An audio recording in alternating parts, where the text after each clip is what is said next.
Hello बच्चों, welcome to our channel focus classes. तो आज हम इस सेशन में क्या करने वाले हैं, तो वो है हमारा टॉपिक रेस्पिरेशन। ओके, जो हम थोड़ा सा पहले भी देख चुके हैं लास्ट सेशन में। तो एक बार जल्दी से हम रिमाइंड करते हैं कि हमने क्या पढ़ा था।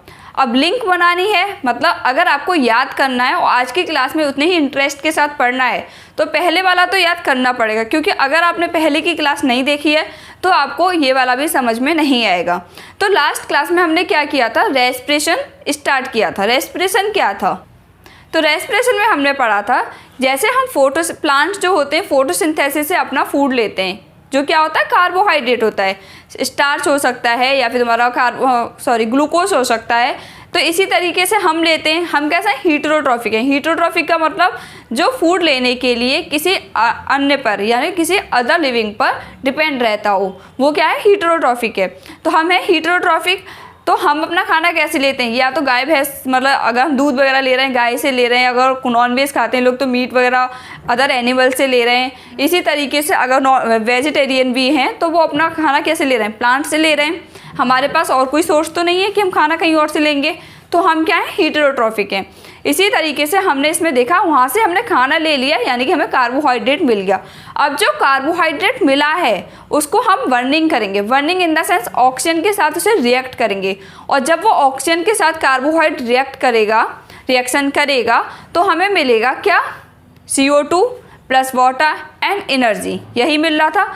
तो वहाँ पे जो एनर्जी मिल रही थी किस फॉर्म में मिल रही थी, ATP की फॉर्म में। कुछ बच्चों ने इसका आंसर भी दिया है कि जो हमें एनर्जी मिलती है वो क्या है, ATP है, स्टोरिंग मटेरियल है हमारे लिए। तो यहाँ पे हमें क्या मिला, एनर्जी मिल गई। अब एनर्जी क्या है हमारे लिए, जो हमारी बॉडी को मेटाबॉलिज्म को चलाएगी। तो आज हम इसी के बारे में पढ़ेंगे। और हमने थोड़ा सा और देखा था कि जो रेस्पिरेशन होता है वो कितने टाइप का होता है। तो हमने देखा था एक एरोबिक रेस्पिरेशन, एक था एनएरोबिक रेस्पिरेशन। एरोबिक क्या था, एरोबिक रेस्पिरेशन वो रेस्पिरेशन होता है जिसमें ऑक्सीजन इन्वॉल्व होती है, और एनएरोबिक रेस्पिरेशन वो रेस्पिरेशन होता है जिसमें ऑक्सीजन इन्वॉल्व नहीं होती है। यही हमने पढ़ा था। अब इसी के बाद थोड़ा सा हमने सिर्फ थ्योरी देख ली थी। अब उसकी मैंने आपसे बोला था कुछ रिएक्शंस हैं जो हम देख लेते हैं।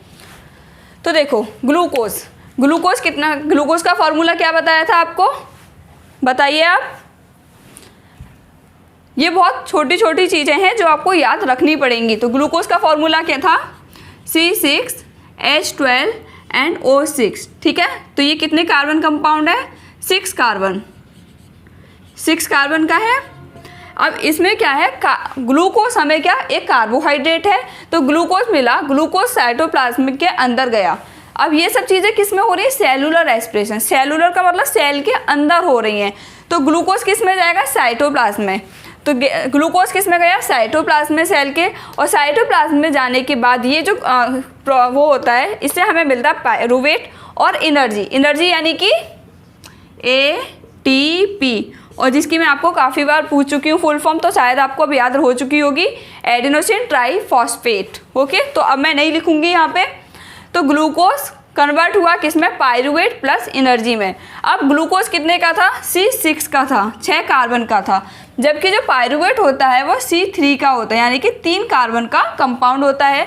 तो ये C3 मॉलिक्यूल है और ये C6 मॉलिक्यूल है। तो ग्लूकोज हमारा कन्वर्ट हो गया पायरूवेट में। तो हमें इसके मिलेंगे 2 मॉलिक्यूल, क्योंकि कार्बन कितने हैं, 3 है और यहाँ पे 6 थे। अब 3 दूनी 6, यानी कि हमें यहाँ पे कितने हो गए, 6 मॉलिक्यूल ऑफ पायरूवेट हमें मिल गए। किस तरीके से, 2 फॉर्म में। अब ये जो प्रोसेस है ग्लूकोज से पायरूवेट में कन्वर्ट होना, ग्लूकोज से पायरूवेट में कन्वर्ट होना, इसे हम बोलेंगे ग्लाइकोलाइसिस। ग्लाइकोलाइसिस का मतलब क्या होता है, breakdown of glucose. Breakdown of glucose, glyco यानी कि ग्लूकोज, लाइसिस यानी कि ब्रेकडाउन। तो breakdown of glucose is known as glycolysis, और ये कहाँ पर होता है, साइटोप्लाज्म में होता है। समझ में आ गया। ग्लूकोज क्या है, पायरूवेट में कन्वर्ट हुआ, किस पार्ट में जाके हुआ, साइटोप्लाज्म में जाके हुआ। इसे हम क्या बोलेंगे, glycolysis. Glycolysis is breakdown of glucose in pyruvate in the cytoplasm, this is known as glycolysis. So ये ग्लाइकोलाइसिस है और हमें यहाँ पे क्या मिला, एनर्जी मिल गई। अब ये हमारे 3 प्रोसेस में हो सकता है, एक जहाँ ऑक्सीजन प्रेजेंट ना हो, एक जहाँ ऑक्सीजन बहुत कम अमाउंट में हो, एक जहाँ ऑक्सीजन बिल्कुल भी ना हो। यही 3 हमारी पॉइंट्स बन सकते हैं, इसमें 3 ही हमारी सिचुएशंस हो सकती हैं। तो फर्स्ट जो है वो है हमारा एब्सेंस ऑफ ऑक्सीजन। अगर ऑक्सीजन प्रेजेंट नहीं है, अगर वहाँ ऑक्सीजन ही नहीं है तो क्या करोगे, तो ऑक्सीजन जब नहीं होगी किसके अंदर होगा ऐसा, ईस्ट के अंदर होगा। ईस्ट क्या है, east is a unicellular algae. तो ईस्ट क्या है, एक यूनिसेलुलर है। तो ईस्ट में क्या हो रहा है, absence of oxygen, oxygen present नहीं होगी तो ये क्या करेगा, इथेनॉल में कन्वर्ट हो जाएगा। इथेनॉल क्या होता है बताओ, एल्कोहल, OL ग्रुप है, इसका मतलब क्या हुआ, एल्कोहल है। और ये इथे का मतलब होता है यहाँ पे 2 कार्बन मॉलिक्यूल है, 2 कार्बन मॉलिक्यूल। तो देखो यहाँ पे हमारे पास 3 कार्बन थे, यहाँ पे हमारे बचे 2 कार्बन। अब 1 कार्बन इसका और बचा तो वो आ गया हमारा ऑक्सीजन में। तो कितने हो गए, 3 कार्बन। इस तरीके से आप देख सकते हो कि आपकी रिएक्शन सही जा रही है या फिर गलत जा रही है।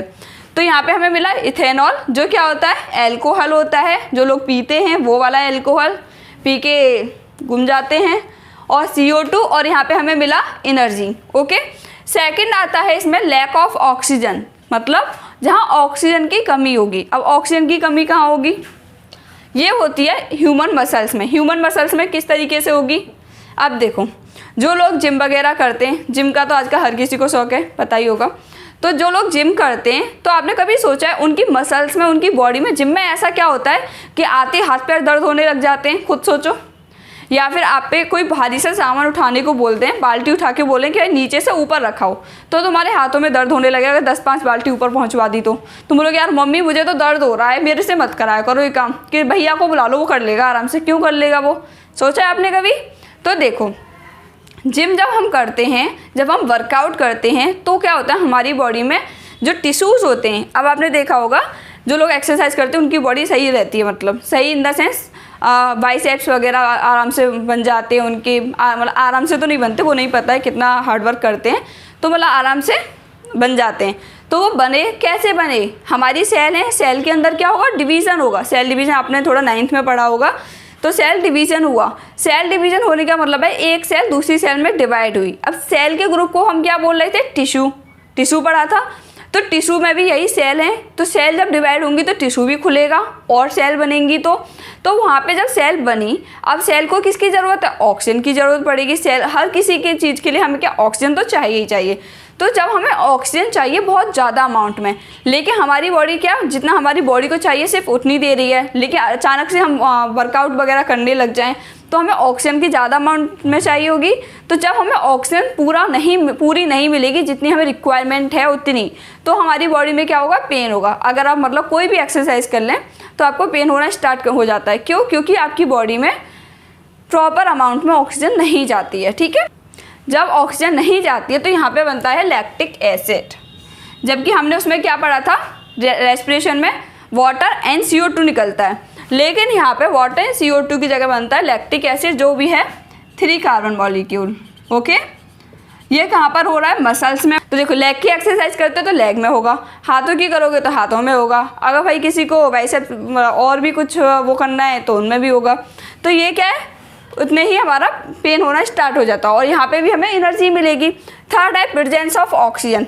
ऑक्सीजन जहाँ प्रेजेंट हो तो कहाँ पर होगा, ये जो होगा माइटोकॉन्ड्रिया में होगा, सेल की माइटोकॉन्ड्रिया। माइटोकॉन्ड्रिया को हम क्या बोलते हैं, powerhouse of the cell. Powerhouse of the cell क्यों बोला, क्योंकि ये तो हमारे सेल के पापा जी, सेल के पापा जी यानी कि पैसा कमा के देंगे, लो बेटा खर्च करो। इसका मतलब माइटोकॉन्ड्रिया ने पैसे कमाए, यानी कि पैसा क्या है यहाँ पे, ATP है, करेंसी यानी कि ATP है।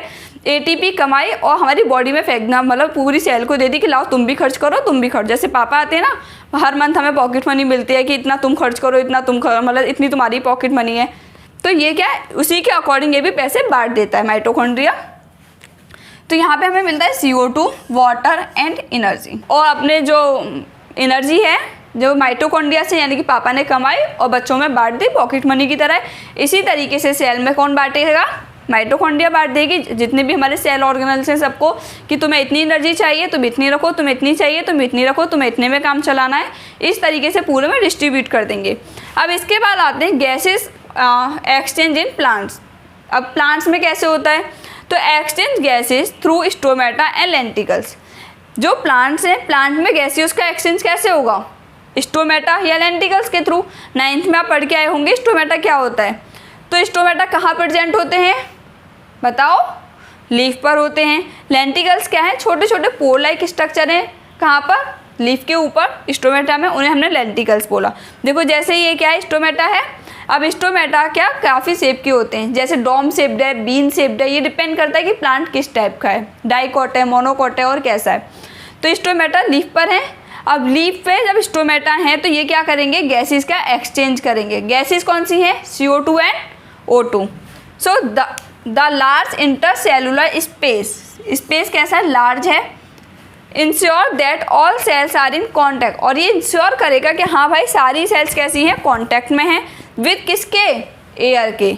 सो O2 and CO2 are exchange by diffusion. तो ऑक्सीजन और कार्बन डाइऑक्साइड क्या हो रहा है, एक्सचेंज हो रहा है, किसके थ्रू, डिफ्यूजन। सो डिफ्यूजन क्या है बताओ, डिफ्यूजन एक प्रोसेस है जिसके थ्रू एक्सचेंज होता है गैसेस का।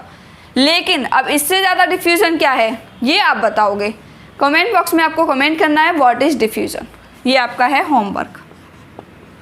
HW बच्चों की तरह मिल गया आज तो ये क्या है आपका HW है। HW यानी कि होमवर्क है, आपको बताना है कि डिफ्यूज़न क्या होता है। अगर मुझे लगा किसी एक भी स्टूडेंट ने सही आंसर दिया है तो मैं इसको नहीं बताऊंगी नेक्स्ट क्लास में, और अगर आपने नहीं बताया तो मुझे बताना पड़ेगा, ठीक है। तो ये आपका काम है, आप खुद बताएंगे। अब इसके बाद आता है रेस्पिरेशन इन ह्यूमन। यार बहुत पढ़ लिया, प्लांट में, ईस्ट में, इसमें, उसमें। अब हमारी भी बात कर लो, हम कैसे करते हैं। तो आ गए आपकी बातों पे, आ जाओ।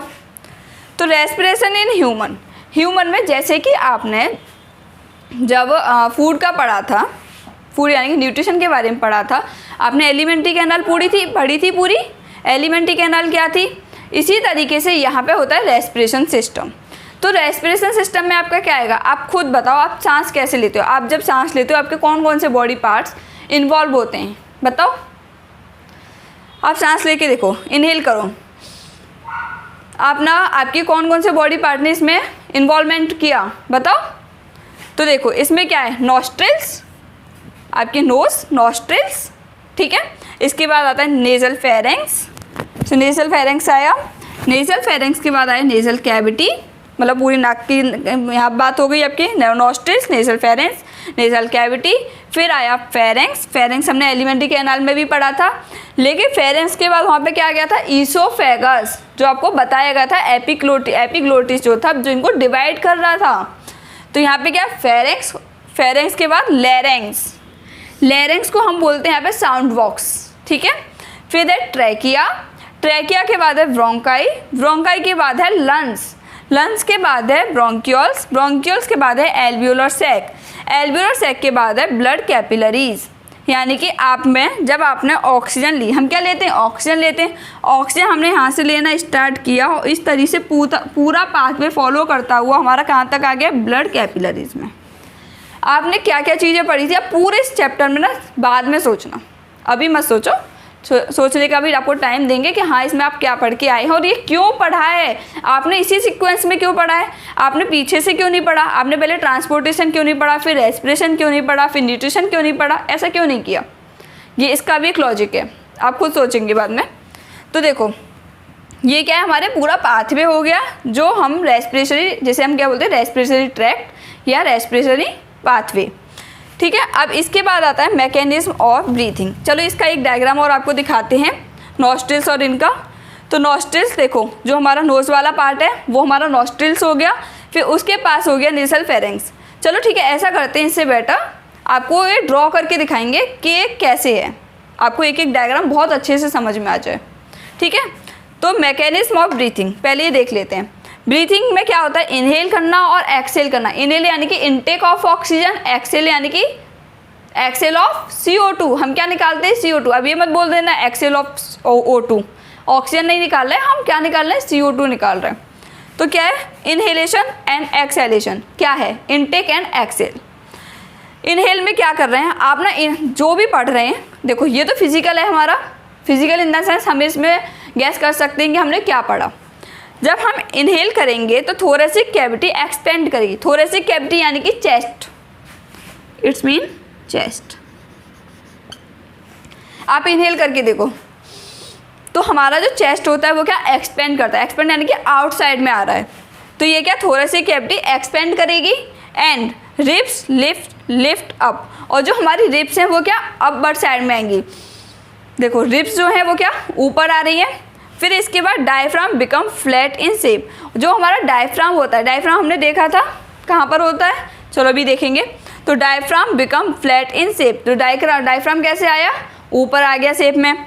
फिर वॉल्यूम ऑफ लंग्स इंक्रीज, जिसकी वजह से जो लंग्स हैं उनका वॉल्यूम क्या इंक्रीज करेगा, साइज़ बढ़ जाएगा। जब उनका साइज़ बढ़ जाएगा तो वो हमारी जो ऑक्सीजन है वो कहाँ जाएगी, लंग्स के अंदर आराम से जा सकती है। तो ऑक्सीजन कहाँ गई, ब्लड यानी लंग्स के अंदर चली गई। ये हो गया इनहेल करना। अब इसी का जस्ट अपोजिट हो जाएगा एक्सहेल। तो एक्सहेल क्या, thoracic cavity in contact.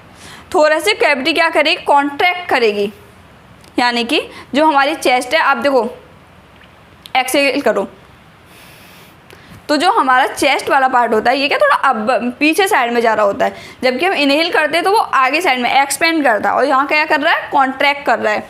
Ribs moves downward, यहाँ पे क्या कर रहे थे, अपवर्ड जा रहे थे, और यहाँ कैसे जाएंगे, डाउनवर्ड जाएंगे। एक्सहेल करके देखो आप खुद। फिर इसमें क्या है, डायफ्राम बिकम डोम शेप्ड। जो डायफ्राम है हमारा यहाँ पे ये क्या डोम शेप्ड में आ रहा है। फिर वॉल्यूम ऑफ लंग्स डिक्रीज। अब जब हम एक्सहेल कर रहे हैं, जैसे आपके पास बलून है, ठीक है, तो बलून में जब आप हवा भर रहे हैं तो उसका क्या साइज़ बढ़ता है, तो वो हुआ इनहेल। और जब इसमें आप एक्सहेल करें यानी कि आप उसमें हवा निकालें तो क्या होगा, वॉल्यूम उसका कम होगा। जब वॉल्यूम कम होगा तो क्या करेगी बताओ, volume of lungs decrease and air exist from lungs. जब आप उसमें से निकाल रहे हैं तो उसका वॉल्यूम कम करेगा। क्यों, क्योंकि आप हवा बाहर निकाल रहे हैं, यानी कि आप ऑक्सीजन CO2 बाहर निकाल रहे हैं। समझ में आ गया आपको। इनहेल क्या है, थोरेसिक कैविटी एक्सपेंड करेगी, उसमें कांटेक्ट करेगी। रिब्स इसमें अपवर्ड आएंगे, उसमें डाउनवर्ड जाएंगे। डायफ्राम इसमें फ्लैट शेप का होगा और इसमें डोम शेप का होगा। इसमें वॉल्यूम लंग्स का क्या करेगा, इंक्रीज करेगा और उसमें डिक्रीज करेगा। समझ में आ गया दोनों, इनहेल क्या है और एक्सहेल क्या है। अब इसके बाद चलो ये वाला डायग्राम और देखते हैं, नॉस्ट्रिल, फेरेंक्स और इन सब का। तो देखो जैसे कि ऊपर है, ये क्या नोज जा रही है, तो क्लियरली बनी नहीं है, समझना है, ठीक है। तो ये क्या है, नॉस्ट्रिल्स है। नॉस्ट्रिल्स के अंदर क्या है, आपके नेजल पैसेज जा रहा होगा, पाथवे जा रहा होगा, उसके अंदर क्या है, नेजल कैविटी है। तो ये आपकी नेजल कैविटी, ओके। और नेजल कैविटी के बाद क्या है, फेरेंक्स। देखो आप यहाँ पे देखते चलो, nasal, pharynx, nasal cavity and then pharynx. Pharynx क्या है, आपके एलिमेंट्री कैनाल और इसमें दोनों में प्रेजेंट होता है। तो ये है फेरेंक्स। फेरेंक्स को और इसको डिवाइड कौन कर रहा है, एक तरीके से एपिग्लोटिस। दिस इज एपिग्लोटिस, ठीक है। ढक्कन एक तरीके का कैप है। इसके बाद आता है लैरिंक्स। लैरिंक्स ये रहा, एक मिनट, सॉरी लैरिंक्स तो लिखा ही नहीं है, ओके। तो इसके बाद आता है लैरिंक्स। लैरिंक्स को हम क्या बोलते हैं, साउंड बॉक्स या फिर वॉइस, साउंड बॉक्स, ओके। तो ये क्या है, लैरिंक्स है आपका साउंड बॉक्स। अब इसके बाद आता है, साउंड बॉक्स के बाद आती है ट्रैकिया। This is trachea.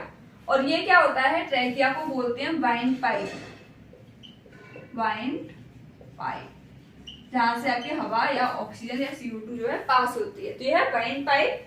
ये क्या होती है, सी शेप स्ट्रक्चर होता है, पूरी मतलब रिंग लाइक नहीं होती है, रिंग लाइक स्ट्रक्चर है, लेकिन कैसी होती है, पीछे से खुली हुई होती है, लाइक दिस, ठीक है। ये रिंग बन रही है लेकिन पीछे से ओपन है, इस तरीके की होती है ट्रैकिया। ट्रैकिया के बाद ये नीचे जो है डिवीजन हो रहा है, ये है आपकी ब्रोंकाई। ब्रोंकाई के बाद ये पूरा ये है लंग्स, ओके। देखो ब्रोंकाई, ब्रोंकाई के बाद लंग्स, लंग्स के बाद अंदर जो इसमें और ज्यादा डिवीजन हो गया। ब्रोंकाई अभी तक जो बाहर थी दो में, वो हमने क्या बोला, ब्रोंकाई। अब जब ये ज्यादा उनमें डिवाइड हो गई, ब्रांचेस फॉर्म में आ गई, तो इनको बोलेंगे हम ब्रोंक्यूल्स। ब्रोंक्यूल्स। और ब्रोंक्यूल्स आती हैं आपके एल्व्यूलर सैक में। यहाँ पे ये जो ब्रोंक्यूल्स है, यहाँ पे क्या आपकी एल्वुलाई प्रेजेंट होंगी, जो कैसे होंगी, अंगूर के गुच्छे की तरीके से होंगी और ये क्या करती है, सरफेस एरिया बढ़ाती है इनका, जिसकी वजह से इनमें और ज्यादा आराम से ऑक्सीजन आ सके। तो ये क्या हो गई, एल्वुलर सैक हो गई, यानी कि एल्वुलाइज हो गई। और एल्वुलाई के अंदर आपकी ब्लड कैपिलरीज होंगी लाइक दिस। ये हमने एक एल्वुलाई ली, ठीक है। अब ये एल्वुलाई है, एक मिनट ये चल रहा,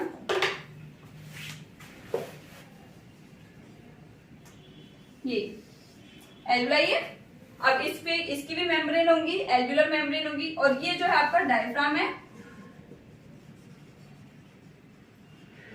जो आप इनहेल करेंगे एक्सहेल करेंगे तो आप खुद अब सोच सकते हैं कि ये क्या करेगा, अब बढ़ जाएगा या डाउन बढ़ जाएगा। तो ये क्या है, एक एल्वुलाई ली। अब एल्वुलाई के अंदर अपनी खुद की मेम्ब्रेन होंगी, जिसे हम क्या बोलेंगे, एल्वुलर मेम्ब्रेन। अब ये जो एल्वुलर मेम्ब्रेन से क्या होगा, हमारा CO2 और ऑक्सीजन का ट्रांसपोर्ट होगा, CO2 and O2, ठीक है। इसके अंदर एक और मेम्ब्रेन होगी जिसे बोलेंगे हम इसकी बेसमेंट मेम्ब्रेन, बेसमेंट मेम्ब्रेन। और इसके अंदर क्या है आपकी एल्वुलर मेम्ब्रेन, एल्वुलर मेम्ब्रेन। और इनके बीच में जो स्पेस है इसे बोलेंगे हम एल्वुलर स्पेस, एल्वुलर स्पेस। यहाँ पे एक फ्लूइड प्रेजेंट होगा जिसे बोलेंगे हम एल्वुलर फ्लूइड या प्लूरल फ्लूइड, ठीक है। ये समझ में आ गया। अब यहाँ पे हमारे टिश्यूज होंगे, उनके बाद CO2 आएगी, ऑक्सीजन जाएगी, क्या होगा ये हम बाद में देखते हैं। तो इतना समझ में आ गया आराम से। अब क्यों, क्योंकि ये काम आ गया ब्लड का। और जब ये ब्लड क्या कर रहा है टिश्यू के या हम एल्वुलाई के अंदर जब हम इसको भेज रहे हैं तो एक नया प्रोसेस स्टार्ट हो रहा है जिसे बोलेंगे हम यहाँ पे ट्रांसपोर्टेशन। देखो हमें जहां तक एनर्जी मिली वहां तक हमने रेस्पिरेशन पढ़ा। रेस्पिरेशन पढ़ने के बाद जब हमने इनहेल किया एक्सहेल किया यानी से हमें ब्रीथिंग पढ़ा। अब जब हमने ब्रीथिंग पढ़ लिया, अब हमें एनर्जी मिल गई। अब एनर्जी कहाँ है हमारी, अभी तक लंग्स में है।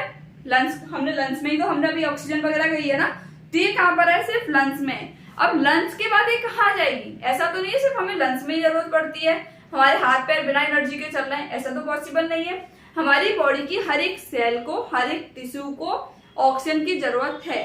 अब वो आई कहाँ से, हमारा जो रेस्पिरेशन सिस्टम है हमने ये पढ़ा, ये इसने लंग्स तक दे दी यानी कि एल्वुलाई तक दे दी। अब वो एल्वुलाई से कैसे जाएगी, किसके थ्रू जाएगी, कौन इसे लेके जाएगा, कौन इसका ड्राइवर होगा, ये सब जो पढ़ेंगे ये आएगा हमारा ट्रांसपोर्टेशन। अब देखो मैंने आपसे एक बात बोली थी, इस चैप्टर में हम ये देखेंगे कौन सी चीज कहाँ पढ़नी है।